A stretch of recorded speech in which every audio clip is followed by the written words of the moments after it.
Hello student, Ram रतन study YouTube channel में आपका स्वागत है। मैथ में परसेंटेज के सवालों को हल कर रहे हैं। आज परसेंटेज का ये लास्ट वीडियो होगा और हमने टोटल क्वेश्चन जो परसेंटेज में 215 प्रश्न किए हैं, जिसके टोटल जो आपको वीडियो होंगे वो 25 होंगे। यानी परसेंटेज के 25 वीडियो होंगे और इन 25 वीडियो में 215 क्वेश्चन हमने सॉल्व कराए हैं। 215 क्वेश्चन वो होंगे जो हर टाइप के प्रश्न होंगे।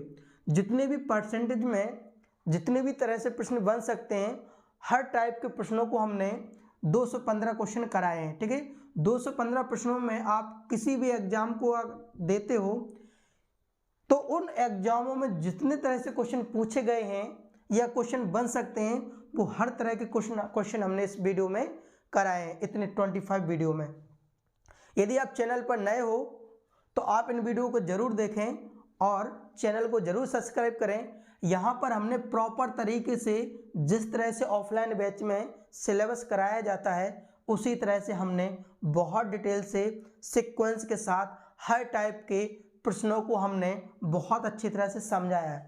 बेस्ट कंटेंट और करने का जो सही मेथड है वो इसमें हमने कराया है। ठीक है, आज वीडियो का ये लास्ट वीडियो होगा परसेंटेज का, और इस लास्ट वीडियो में हमने मोस्ट इम्पॉर्टेंट क्वेश्चन जो थोड़ा हार्ड लेवल का है, हार्ड लेवल के क्वेश्चन में आता है, उनको हमने रखा है। ठीक है, हमने बिल्कुल प्रॉपर तरीके से सीक्वेंस से बिल्कुल टाइप वाइज, ऐसा कोई भी टाइप नहीं छोड़ा जो आपके एग्जामों में ना पूछा गया हो। ठीक है ना, जितने तरह से प्रश्न बन सकते हैं, चाहे वो प्रीवियस के क्वेश्चन हो, एग्जाम में आए हुए हो, चाहे कोई सा भी एग्जाम हो, हर तरह के क्वेश्चन करें। आप समझ सकते हो 215 क्वेश्चनों का अर्थ होता है कि कितने सारे क्वेश्चन हमने कवर किए होंगे, वो भी हर टाइप के। ठीक है, 211 नंबर का प्रश्न, 211 नंबर का प्रश्न देखें जरा क्या कह रहा है कि किसी नगर की कुल आबादी 2,40,000 है। किसी नगर की कुल आबादी कितनी है? 2,40,000। कुल जो आबादी है, कुल आबादी है 2,40,000। किसी नगर की जो कुल आबादी है वो है 2,40,000, जिसमें पुरुषों की संख्या है 1,32,000। 1,32,000। तो महिला कितनी हो जाएगी? 1,08,000। ठीक है, 1,08,000। 2,40,000 में पुरुष कितने? 1,32,000। तो 1,32,000 में से हम 2,40,000 में से 1,32,000 हम घटा देंगे तो 1,08,000 हमारी क्या हो जाएंगी? महिला हो जाएंगी। वो कह रहा प्रत्येक 100 पुरुषों में 90 पढ़े लिखे हैं। प्रत्येक 100 पुरुषों में 90 पढ़े लिखे कितने पुरुषों में? 100% में। प्रतिशत मतलब एक्चुअली देखा जाए तो 90%। इसका अर्थ क्या हो गया? यानी 90% पुरुष क्या है? पढ़े लिखे हैं। पढ़े लिखे, यानी 1,32,000 में 90% लोग पढ़े लिखे हैं, तो 1,32,000 का हम 90% निकालें। ठीक है, 1,32,000 का 1320 इंटू 90, 00, 18 की 8 हांसला 1, 9 27, 28 की 8 हांसला 2, 9 9 2 11। तो ये आ जाएगा 1,18,800। यानी 1,32,000 में से 1,18,800 क्या है? पढ़े लिखे हैं। ठीक है, पढ़े लिखे हैं। अब देखो और सवाल में क्या कह रहा लेकिन कुल आबादी के 64% लोग क्या हैं? पढ़े लिखे हैं। कुल आबादी के 64%, कुल आबादी हमारी कितनी थी? 2,40,000। 2,40,000 का 64% लोग क्या हैं? पढ़े लिखे हैं। तो 2 0 से 2 0 यानी 2400 इंटू 64। जब हम इसका गुणा कराएंगे तो 1,53,600। 1,53,600 क्या आ जाएंगे? पढ़े लिखे हो जाएंगे। इसका अर्थ समझो क्या है, सवाल क्या कह रहा कि टोटल आबादी कितनी थी? 2,40,000। 2,40,000 में पुरुषों की संख्या कितनी? 1,32,000। तो महिला कितनी हो जाए? 2,40,000 में 1,32,000 घटा देंगे तो 1,00,000 क्या आ जाएगा? 8,000 क्या आ जाएगा? महिला। जो पुरुष हैं, पुरुषों का 90% पढ़ा लिखा, यानी 1,32,000 का 90% निकालेंगे तो 1,18,000 आ जाएगा। यानी पुरुषों में पढ़े लिखे कितने 1,18,000 और कुल आबादी का 64% पढ़ा लिखा, यानी 240 का 2,40,000 का 64% निकालेंगे तो 1,53,000 क्या हो जाएंगे पढ़े लिखे। यानी इन पढ़े लिखे में पुरुष भी होंगे पढ़े लिखे और क्या होंगी महिला भी पढ़ी लिखी होंगी। तो पुरुष महिला की जो पढ़ी लिखी संख्या कितनी आ गई 1,53,000, जिसमें से कितने लोग पढ़े लिखे हैं पुरुष कितने 1,18,000, तो 1,53,600 में से हम 1,18,800 यदि हम घटा दें, ठीक है, तो ये तो टोटल पढ़े लिखे हैं, टोटल पढ़े लिखे और ये पुरुष पढ़े लिखे हैं, तो महिला घटाओ 16 में से 8 गई 8 हाथ से लाई 12 में से 9 गई 13 में से 9 गई 4 हाथ से लाई कितना 3, 34,800 क्या हो जाएंगे महिला हो जाएंगे, वो भी कौन सी लिखी पढ़ी लिखी, ठीक है ना। तो टोटल महिला कितनी है 1,08,000, 1,08,000 महिला में पढ़ी लिखी कितनी है 34,800। तो कह रहा है स्त्रियों की संख्या का प्रतिशत बताओ जो पढ़ लिख सकता है, स्त्रियों की संख्या का प्रतिशत बताओ जो पढ़ लिख सकता है। तो पढ़ी लिखी महिला कितनी है 34,800, 34,800 महिला क्या है पढ़ी लिखी है, कितने में से 1,08,000 में से, और प्रतिशत बदलना 100, 2 जीरो से 2 जीरो, ये से ये कट जाएगा 3,480 अपॉन कितना 108। जब हम 12 से काटेंगे तो 290 पार कट जाएगा और 12 नम्मा 108, 9 का भाग हम इसमें देंगे 290 में, 9 तिया 27, यहाँ 2, 9 दूनी 18 कितना 2, तो ये आएगा आपका 32 सही 2/9%। इसका आंसर आ जाएगा 32 सही 2/9%। तो इसका आंसर आ जाएगा 32 सही 2/9% महिला ऐसी हैं जो क्या है पढ़ी लिखी हैं, ये इसका हो जाएगा आंसर। अगला देखें जरा प्रश्न के बाद देखें 212 नंबर का प्रश्न कह रहा है 120 मशीन पुर्जों के मोटर में 5% पुर्जे खराब है ना। एक तो पहली मशीन है, पहली मशीन, और एक है दूसरी मशीन, दूसरी मशीन, ठीक है। पहली मशीन में कितने पुर्जे हैं 120 पुर्जे हैं और दूसरी मशीन में कितने पुर्जे हैं 80 पुर्जे हैं। टोटल पुर्जे कितने 120 और 80 कितने हो जाएंगे 200 पुर्जे। अब पहली मशीन में 120 पुर्जे हैं और 5% क्या है खराब है, 5% क्या है खराब, 5% 1/20, यानी 120 का जब आप 1/20 करोगे तो कितने आ जाएंगे 6 पुर्जे क्या हो जाएंगे इसके खराब हो जाएंगे। और दूसरी मशीन में कितने % पुर्जे खराब है 10%, तो 10% की फ्रिक्शन क्या होती है 1/10, यानी जब हम 80 का 1/10 करेंगे कितने पुर्जे खराब हो जाएंगे 8 खराब हो जाएंगे। टोटल 6 और 8 से कितना 14 पुर्जे क्या हो जाएंगे खराब, है ना। तो प्रतिशत पूछा कुल पुर्जे कितने थे बेटा 200 पुर्जे, 200 पुर्जों में खराब कितने हैं 14, प्रतिशत बदला तो ये 2 जीरो से 2 जीरो 2 से काटो 7 बार, यानी इसका आंसर आ जाएगा 7%, यही हो जाएगा आंसर। तो इसमें पूछा है कि दोनों मोटरों को मिलाकर खराब मशीनी पुर्जों का प्रतिशत कितना है, तो वो हो जाएगा आपका 7%, ये इसका आंसर हो जाएगा।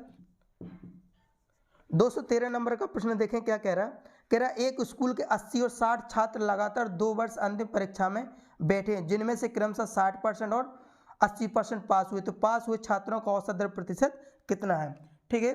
किसी एक स्कूल के 80 और 60 छात्र लगातार 2 वर्ष अंतिम परीक्षा में बैठे हैं, ठीक है। एक तो 80 छात्र ये हैं और 60 छात्र ये हैं, तो टोटल छात्र कितने हो जाएंगे 140, टोटल स्टूडेंट 140। जो 80 छात्र हैं इसमें से पास कितने हुए 60%, और जो 60 छात्र इसमें पास कितने हुए 80%। 60% की फ्रिक्शन क्या होती 3/5, 80% की फ्रिक्शन क्या होती 4/5। तो जब हम 80 का 3/5 करेंगे तो ये आएगा 16, 16 थी कितना 48 पास हो जाएंगे, प्लस इसमें 60 का हम 4 कितना 12, 12 चौके 48 पास हो जाएंगे, ठीक है। तो टोटल पास कितने हो जाएंगे 48 दूनी 96, टोटल स्टूडेंट कितने थे 140 और पास कितने 96, यानी 96 पास है कितने में से बेटा 140 में से, प्रतिशत में कितना बेटा 100, ये से एक कट जाएगा, 2 से काटेंगे 7 बार, 2 से काटेंगे 5 बार, 6 पंचे कितना बेटा 30, हासिल 3, 9 पन्ना 45, 3 48 बेटे कितना 7, 7 का भाग देंगे जब हम 48 में, ठीक है 7 छंग 42, तो 6, 7 अट्टे 56 दशमलव, तो ये आएगा 68 सही 4/7%, यही इसका आंसर हो जाएगा। ठीक है, 68 सही 4/7% आंसर आएगा। 214 नंबर का प्रश्न क्या कह रहा है? कह रहा है कि एक विद्यालय में 85 लड़के और 35 लड़कियों ने सार्वजनिक परीक्षा परीक्षा दी। लड़कों का माध्य 40 और लड़कियों का माध्य 60 रहा, तो विद्यालय का औसत प्राप्तांक कितना रहा? एक तो कितने स्टूडेंट है? 85, और कितना है यहाँ पर? 35 है। ठीक है, टोटल अगर जोड़ा जाए तो कितना हो जाएगा? 0, 120। टोटल स्टूडेंट कितने हो जाएंगे? 120। 85 है और लड़के कितनी है? 85, लड़कियाँ कितनी है? 35 है। लड़कों का 40%, लड़कों का माध्य 40%, लड़कियों का माध्य कितने परसेंट है? 40%, और लड़कियों का माध्य कितना है? 60%। तो जरा देखो, 85 का 40% फ्रिक्शन क्या होती है? 2/5 प्लस 35 का इसकी क्या होती है? 3/5। तो जरा देखो, 5 से काटेंगे 17 और 17 दूनी 34, प्लस इसको काटेंगे कितनी बार? 7 बार, 7 की कितना? 21। यानी 85 में से 5 कितने होगा? 34, 35 में कितने होगा? 21। तो टोटल यहाँ पर जोड़ेंगे कितना हो जाएगा? 55। टोटल कितना हो जाएगा? 55। तो 55 स्टूडेंट पास हैं। कितने टोटल स्टूडेंट कितने हैं? 120। 120 में से पास कितने हैं? यहाँ पर है 55। तो ठीक है, तो 55 पास हैं कितने में से? 120 में से, और प्रतिशत बदलना कितना? 100। ए से ये कट जाएगा, अपन काटेंगे यहाँ से किससे? 2 से काटेंगे 6 बार, 2 से काटेंगे 5 बार, 55 25 की 5 लाएंगे तो 25 और 2 26, 27/6। जब इसका हम भाग करेंगे तो ये आंसर आ जाएगा हमारा 45.83। कितना? 45.83%। ठीक है, यही हमारा हो जाएगा आंसर। सवाल में कह रहा 215 नंबर का प्रश्न है। 215 नंबर का प्रश्न कह रहा किसी परीक्षा में कुल परीक्षार्थियों का 37.2% लड़कियां थी। ठीक है, 37.2%। इसकी फ्रिक्शन क्या होती है? 3/8 है। तो टोटल स्टूडेंट कितने मान लिए? 8। 8 का 37.2% जो हो जाएंगे गर्ल्स। तो 8 स्टूडेंट में गर्ल्स कितनी है? 3। तो बॉयज़ कितने हो जाएंगे बेटा? 5। यानी गर्ल्स और जो बॉयज़ का रेशियो कितना आ गया? गर्ल्स आ गए 3, बॉयज़ कितने आ गए? 5 आ गए। ठीक है, फिर से समझिए, किसी परीक्षा में कुल परीक्षार्थियों का 37.5% लड़कियां थी। 37.2% 3/8, टोटल स्टूडेंट 8 हो गए। 8 का 37.5% क्या हो जाएगी? 3 लड़कियां हो जाएंगी। तो 5 में 8 में से यदि 3 लड़कियां तो लड़के कितने हो जाएंगे? 5 हो जाएंगे। अब वो कह रहा कि 62.5% लड़कियां तो 50 उत्तीर्ण हुए। 62 से 1/2% क्या है? ये उत्तीर्ण है, और लड़कों में 75% क्या है? उत्तीर्ण है। ठीक है, लड़कों में कितने परसेंट उत्तीर्ण है? 75% उत्तीर्ण है, और लड़कियों की अनुत्तीर्ण की संख्या दे रखी। अब हमारी बातों को सुनो, यदि 62.5% उत्तीर्ण है तो अनुत्तीर्ण कितनी हो जाएंगे बेटा? अनुत्तीर्ण 100 में से 62.5 आप घटाओगे तो 37 सही 1/2% क्या हो जाएंगे? उत्तीर्ण हो जाएंगे। और 75% लड़के उत्तीर्ण हैं तो 25% क्या हो जाएंगे? लड़के अनुत्तीर्ण हो जाएंगे। ठीक है, यदि 75% उत्तीर्ण है तो 25% क्या हो जाएंगे? अनुत्तीर्ण। तो 3 का 37.5% की फ्रिक्शन क्या होती है? 3/8 है ना, और 25% की फ्रिक्शन क्या होती है? 1/4। तो लड़कों का अनुत्तीर्ण कितना हो जाएगा? ठीक है ना। तो फिर से समझिए, 37.5% क्या है? लड़कियां हैं। तो टोटल स्टूडेंट 8 का 37.5 यानी 3 गर्ल्स हो जाएंगी। टोटल स्टूडेंट 8 है। टोटल स्टूडेंट हो गए 8 में से गर्ल्स 3 है तो बॉयज कितने हो जाएंगे? 5। अब इन 3 गर्ल्सों में 62.5% उत्तीर्ण है तो अनुत्तीर्ण कितने हो जाए? 100 में से 62.5 घटाओगे 37.5%, और यहाँ पर, और अगर यहाँ पर देखा जाए तो 5 में से 75% उत्तीर्ण है तो अनुत्तीर्ण कितने हो जाएंगे? 25%। तो 3 का जब हम 3/8 निकाल लेंगे तो कितना हो जाए? 9/8। 9/8, और 5 का हम 1/4 निकाल लेंगे तो हो जाएगा 5/4। जी क्या हो जाएगी? अनुत्तीर्ण। और गर्ल्स कितनी हो जाएगी? जी हो जाएंगी गर्ल्स अनुत्तीर्ण हो जाएंगे। लेकिन गर्ल्स के अनुत्तीर्णों की संख्या कितनी दे रखी है? गर्ल्स के अनुत्तीर्णों की संख्या दे रखी है 342। 342 9/8 यूनिट का मान 342, तो 1 का मान कितना हो जाएगा? 342। 8 का गुणा इसमें हो जाएगा, 9 कहाँ आ जाएगा? नीचे। 1 यूनिट बार 9 से काटेंगे, 9 तिया 27, 34 में से 27 गए, 34 में से 27 गए, 34 में से 27 गया, ठीक है, तो बचा 7, 9 8 72 है ना, और इंटू 8, 8 बटे 64 की 4, हंसलाइन 6, 8 3 24, 6 3 30, यानी 1 यूनिट का मान कितना आ जाएगा? 304। तो यहाँ पर अनुत्तीर्ण बॉयज़ की संख्या कितनी, इसमें कर देंगे 304 से गुणन, तो हो जाएगा 5, 4 का इसमें करेंगे, 4 7 28 और 4 6 24, 5 का गुणन 6 5 30 की 0, हंसलाइन 3, 7 5 35 3 38, तो अनुत्तीर्ण स्टूडेंट की संख्या आ जाएगी 380। मोस्ट इंपॉर्टेंट प्रश्न है जो एग्जाम में आया हुआ है और आता है। तो इस तरह से हमने टोटल प्रॉपर तरीके से हमने परसेंटेज के हर टाइप के प्रश्नों को हल किया है, ठीक है। तो यदि आपको वीडियो अच्छा लगा हो, ठीक है, तो आप चैनल को जरूर सब्सक्राइब करें और कमेंट करके आप हमें ज़रूर बताएं। इसी तरह के वीडियो देखने के लिए आप हमारे चैनल को जरूर सब्सक्राइब करें, और प्लेलिस्ट में जाकर के हमने हर चैप्टर को, हर सब्जेक्ट को जो एग्जाम की दृष्टि से पूछे जाते हैं उनको हमने कराया हुआ है, ठीक है। तो मिलते हैं नेक्स्ट वीडियो में।